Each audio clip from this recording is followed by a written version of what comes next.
உணவு கையாளும் நிலையங்களிலே அதன் நுழைவாயில் திறந்திருப்பது பாதுகாப்பானதா என்பது பற்றி இன்று பார்ப்போம். அநேகமான உணவு கையாளும் நிலையங்களிலே அதனுடைய முன் வாசல் கதவு திறந்த நிலையில் பேணப்படுகின்றது.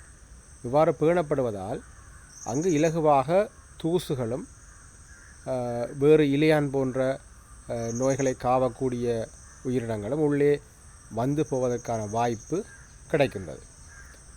பெரும்பாலும் இந்த நுழைவாயிலை அண்டிய பகுதியில் அதன் அடுத்ததாக உள்நுழையும் போது அங்கே உணவு பரிமாறும் பகுதி காணப்படும். அந்த உணவு பரிமாறும் பகுதியில் உணவுகளை பரிமாறும் போது அங்கே விழுகின்ற சிறு சிறு உணவு துகள்கள், இனிப்பு பொருட்கள் போன்றவற்றினால் கவரப்பட்டு இலையான்கள் அதிகளவில் அங்கே வருவதற்கான வாய்ப்பு இருக்கும்.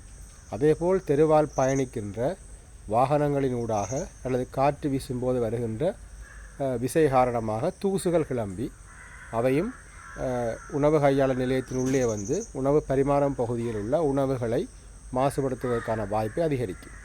எனவே உணவு கையாளர் நிலையங்களின் என்ட்ரன்ஸ், அதாவது உள்நுழைகின்ற அந்த வாசல் பகுதி பாதுகாப்பாக மூடியிருப்பது உசிதமானது. அவ்வாறு மூடியிருப்பதென குறிப்பிடும் பொழுது கண்ணாடியால் ஆக்கப்பட்ட கதவினால் தன்னியக்கமாக மூடக்கூடிய அந்த இயக்கி பொருத்தப்பட்டு திறந்தவுடன் அது மூடக்கூடியவாறான வகையிலே அமைக்கப்பட்டிருக்க வேண்டும்.